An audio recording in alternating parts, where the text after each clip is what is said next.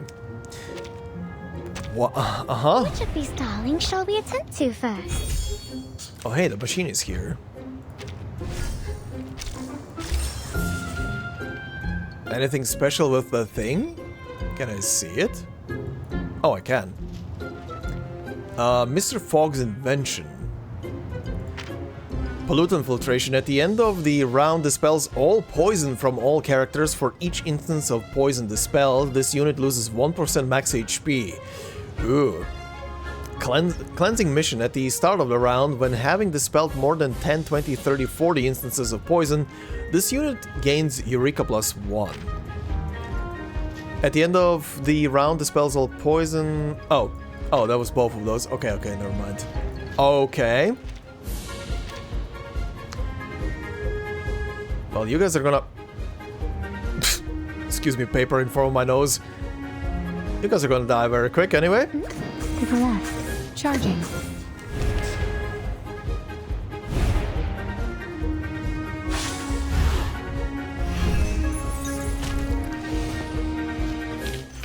Finally, it's just you and me, Master. That last round was very anticlimactic. Oh boy! Oh, it exploded. Well, that's nice. Dad? Freddy, are you all right? I'm fine. It's the machine. It blew up. So much pollutant, it was too much for the machine. What? First, the pipe blew open. Then its glass belly shattered, and the mechanical lung rolled out from inside. It's vomiting up black blood. There's no way. And Mr. Fogg. What happened to him? He's coughing and coughing. Oh boy. It's gonna be fine. He was right next to that thing. 3.5 minutes. Well, I guess neither one of us won that bet. It didn't even last half as long as I predicted. Don't be cruel, Gregory. We didn't come all this way just to laugh at these poor people. But they did do even worse than predicted. That's a fact, isn't it? And it proves that the London Climate Management Agency is nothing but a joke. Listen, Gregory, I know you must be exhausted from the long journey and your constant sneezing, but you can't say that to their faces. Let's just do our job and give them the news. What news? She flips through the athlete roster in her hand. We have to tell them. She verifies the list, ensuring that all of the names of the Arcanist athletes are accounted for.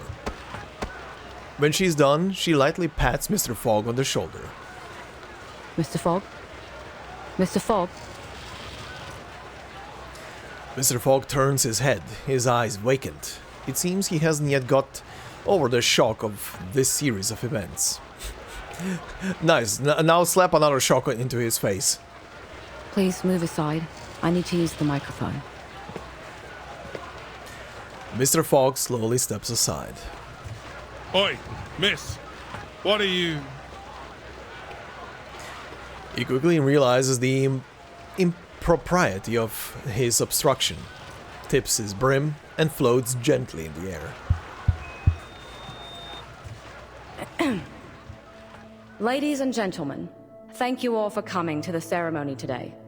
We greatly appreciate your hospitality, and it heartens us to see you thriving despite the difficulties caused by the smog. However, it is clear to us that the London Air Pollution Auto-Detecting Purifier Mark III is not able to fulfill its duty. Barring an effective solution, the smog shrouding London will do irreversible damage to both the athletes and the general populace if they stay outdoors for too long.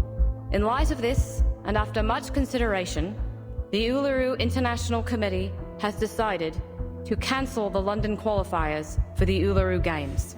We will announce arrangements for the affected players once internal discussions are over. Behind her cold mask, the woman methodically scans the crowd. The previously raucous energy of the crowd has been replaced by a uniform disappointment. Thank you all for your hard work. Oof. That is a big oof. Oh. What? Oh no. Are you saying that the London qualifiers have been cancelled? Mm-hmm. I'm afraid so. I wasn't there, but Mr. Brimley told me what happened in the stadium. Mr. Fogg has locked himself in his office. He's refusing to speak to anyone. It seems there's nothing we can do about it.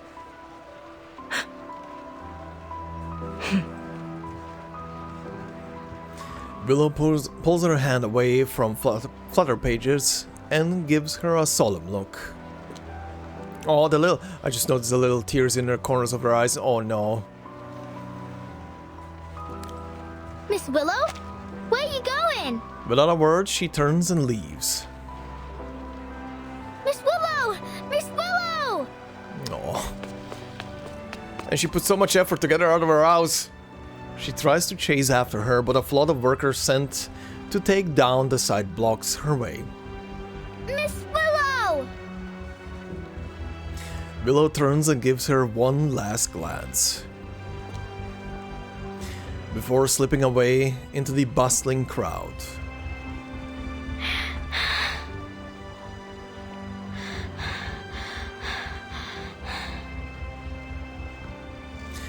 Flutterpage lifts her head, her eyes meeting Tooth Fairy's. Miss Tooth Fairy. Oh no, not again. Why? Not again. Not again. God damn it. Oh, for fuck's sake. And the worst part about this is, after I'm done with this, this is where we're gonna end again. Fuck's sake. Why? What is the timing with this? Anyway, what is this now? The Foundation's note slips. Everyone could use a few slips of notes here and there, whether tucked into a pocket or slipped into a notebook. Oh boy, unofficial work logs, not suitable for formal submission. Note 1. It's hard to say which is more miserable, the pea soup in the air or the pea pudding on my table. Okay. I didn't finish today's report concerning the Fogwalker. He wasn't in his office and I only happened upon him while wandering the streets at dinner time. Trying to find someone in the fog is the worst game of hide and seek imaginable. The Fogwalker is piecing together a device he claims to be some sort of smog filtration machine. I hope he doesn't truly believe he can handle all this fog on his own. Note number 2. Almost had my legs smashed in by a car. An Uluru leaflet dive-bombed my face, and with the Foundation uniform on, I couldn't get cross about it and tear the thing up. HQ sent new tasks. Annoying. Frankly, under these circumstances, it feels inevitable that the London qualifiers will be cancelled. Note number 3. Never thought I'd be drafting up paperwork to get the qualifiers cancelled so soon. I'm oddly excited about the whole thing. Note number 4. Yes, it's also strange. Everything here contradicts what we've managed to preserve in our records. But so what? Why couldn't it have just been recording errors, bad recording practices, or outright falsified data that were passed on to us? Meanwhile, I'm choking on coal dust that is falling as heavily as snow and putting up with a colleague who keeps getting lost in the fog. A stellar job experience. Note number 5. It's done, though there's a heap of follow-up work ahead.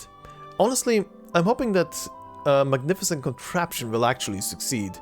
That way all these decorations won't go to waste, the tourists and athletes won't have wasted their time, and I won't have wasted all my pre-drafted paperwork. Waste. It was all a waste. But I suppose things could have been so much worse. Well, nice to see that you were still hoping that it would succeed. But, yeah, this is where we're gonna wrap up today's part, and... fuck's sake, really? Really again at one of these dreary parts? Well, next time... Suited a petri dish. Okay. But yeah, next time we're gonna finish the rest of this story and see how it ends. I really hope that it's gonna lead to this, this kind of scenario. But yeah, this is where we're gonna leave it off for now. Okay. Yeah. God, and just when she was... When she finally got dragged out of the house and everything started to go a bit better, and now she's gonna coop herself up back in her goddamn house. Well, it's gonna be fun. Flutterpage really has her job cut out for her. Boy, oh boy. But yeah, anyway, the rest of this video is gonna be, like last time, an attempt at the next boss, and then we're gonna call it. But for now, thank you guys for watching, hope you enjoyed. If you did, consider leaving a like if you're new to the channel, subscribe for more, of course, and if you want to support me and the channel more directly, memberships are open as always. No video will be behind a membership, as I always say, and yeah. I hope you have a fantastic day wherever you are, and I will see you in the next one. Until then, enjoy the boss fight, and bye-bye. Alright then, let's go through the second boss in here. A non-biological species often sighted in areas devastated by war. The defeated cheer its arrival, while the victorious flee in terror. The artillery always seems to target the side that is winning. Perhaps it seeks to challenge the strong, or perhaps it simply seeks to prolong the conflict. Sure. What do we have? All. After taking an action, gain 5 stacks of schemed and 5 stacks of fading schemed. When triggering an extra action, damage dealt plus for... Oh god. Oh no. Wait, how many stacks? Up to 50? Oh god. Ally. After casting a counter or channel incantation, gain Moxie plus 1. Oh god, this is... Yeah, this is gonna be androcentric. Oh yeah. Mental damage characters gain attack 20%. Reality and mental defense 20 and max HP 20%. Aha, this is gonna be fun. Yeah, I'm not changing anything. Program activated. Well, this is stage 1 anyway, so this is gonna get obliterated. A bit overkill, but sure. Okay. Sure. They were dead. They were dead. Good lord. Okay. Newsflash 2. When night falls, the flames of civilization will be extinguished by its presence. Not a light will remain. We finally found this victim's lighter in a pile of bullet casings. Not a light will remain. Only Anjo will sing. Only Anjanala will sing of its death. Let the helium fill your pulmonary lobe. You said it. Okay, let's do this again. Absolute overkill. Okay, that's the second bout. Alright, crisis column. Day and night are meaningless, you will spend the rest of your existence in a bunker. As long as you stay inside, this should not be a problem for you. What was that? A blackout? Is it the same thing still? Yeah, okay.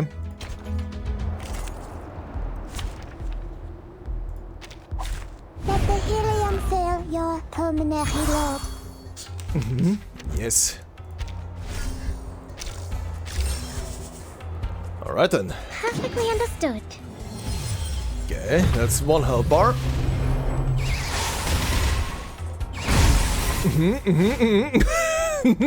Stuff is happening. Stuff is happening.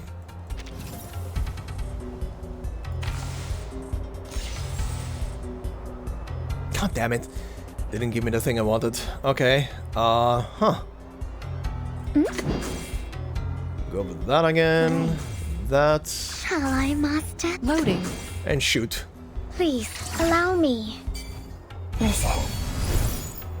Flee, mortals! That's the second health bar.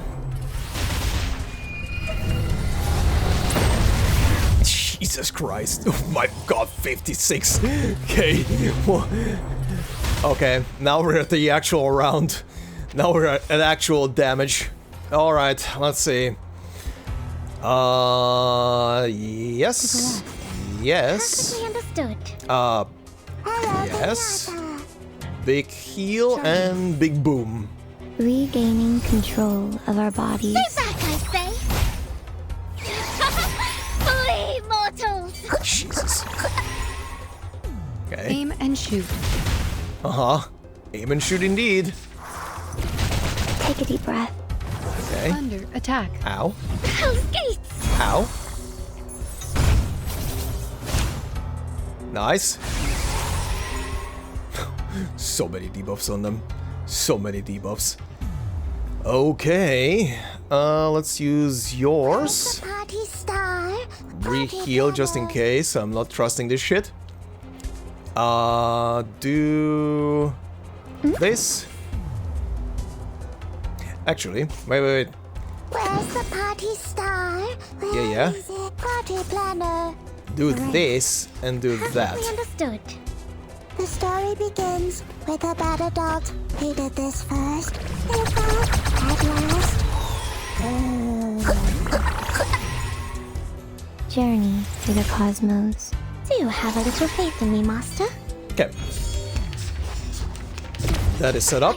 Forward to punishing you. And she's on max moxie. I look forward to punishing you. Sure.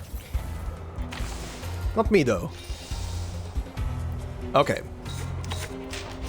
Buff this one up and use it. Hit with you once, do that, and leave that for the next round. Eliminate target. Nice. Feel my dark embrace. Very nice.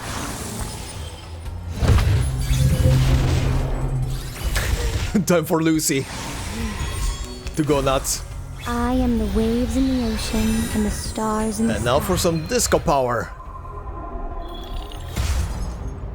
Sweet dreams.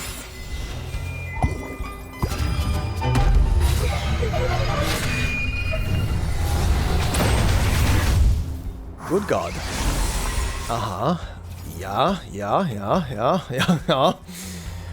Okay, let's see what we're dealing with here. Let's do this, that, hit.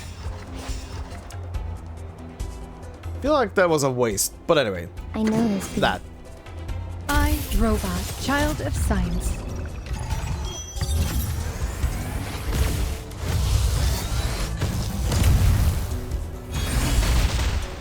Faraday's miracle.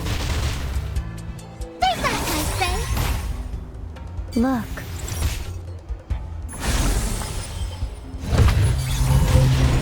Jesus Christ. Flee, mortals!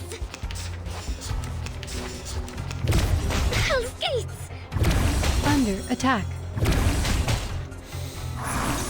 Okay, are you done with your attacks? You are? Okay, good.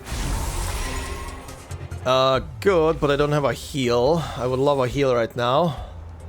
That's better. That's better. Heal first. Use that. And then we go with Lucy twice. Low charging. Did anybody get hurt? The light that illuminates all. Nice.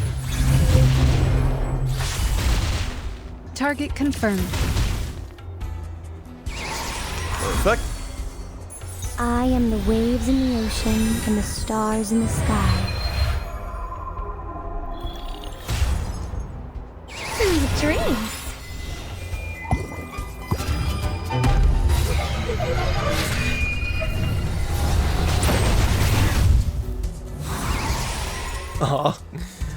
Okay. I don't have a heal again, huh? Lucy's very low again. That's better. Okay, do this, do that, do that, and that. The story begins with a bad adult who did this first, and that at last. Did anybody get hurt?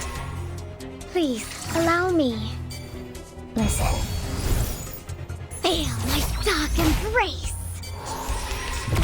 Under attack. God, I wish you could direct that follow-up attack that Anjo does to the target that is actually selected. Ow. That would be sick, but I feel also that would be also broken. Like really, really broken. Anyway, considering Lucy is very low,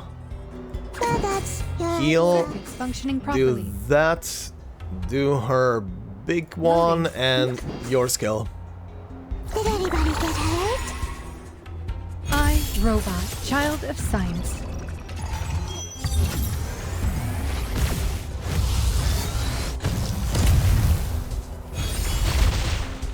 Faraday's Miracle. Stay back, I say. Nice. Okay, only follow-up attacks. Hell yeah.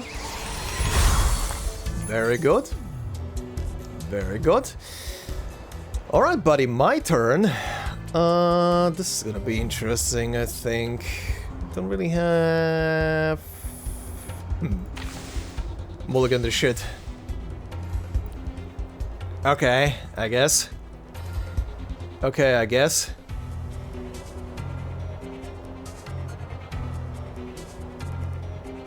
Yeah, let's use that. Perfectly understood. Shall I, Master? Actually, hold on. Use that, use that, use that. Shall I, Master?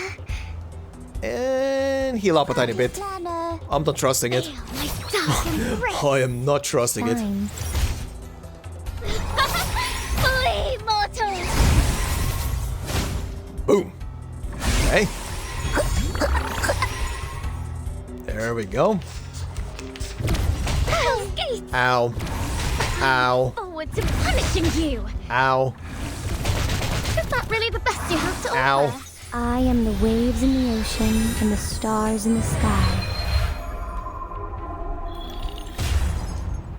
Sweet dreams.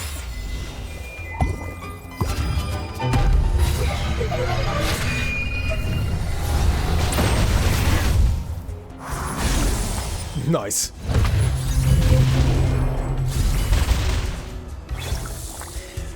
Oh, they're starting to get resistant now, huh? Okay. Rebuff. Do that. And... yeah, just hit the whale. So that's your idea. Hopefully I actually survive this round. I just noticed the health. Gaining control of our bodies. Back, I say. Barrage. Ooh. Break it. Break it.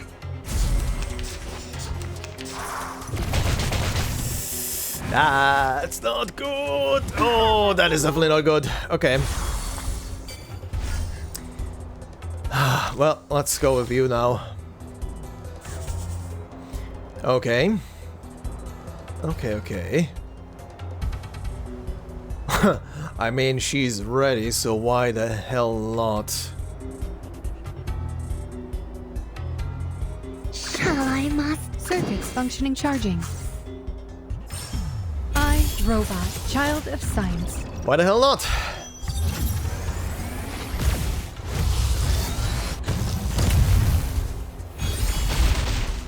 Eliminate target.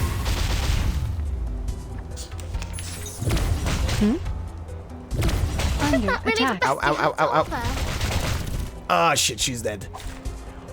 Wow, you're still alive. Not for long, I think. Can you do your ult still? Is she gonna do her ult? Nope, never mind. Damn it! Oh well. Okay. Well, this one went better than the last one, I think. On our first attempt, at least. How much was the last one? Oh yeah, 695, 755. Okay. That one is definitely more doable. I'm gonna, like with the last one, well, the last one is gonna wait a tiny bit because I do want to get Flutterpage up like I said. For this one I'm gonna retry it because I'm gonna retry it instead of Balloon Party. I'm gonna put in Wiki, considering she's also Beast. So, she's Beast, but she doesn't do mental damage. But she still has advantage over the thing, so might do better. Should do better. But yeah, anyway, that will be it. Thank you very much for watching, and I'll see you all in the next part. Until then, bye-bye.